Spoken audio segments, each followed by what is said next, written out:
كان يا مكان في المغرب في أواخر القرن ال16 جلس على العرش سلطان عظيم اسمه أحمد المنصور، لقبه الناس بالذهبي لوفرة ثروته وبراعته في السياسة.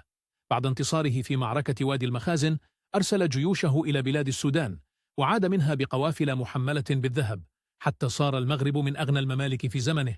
استعمل السلطان الذهب لسك النقود وتقوية التجارة مع أوروبا والعالم الإسلامي، كما شيد تحفة معمارية خالدة، قصر البديع في مراكش، المزين بالرخام والفسيفساء والذهب الخالص.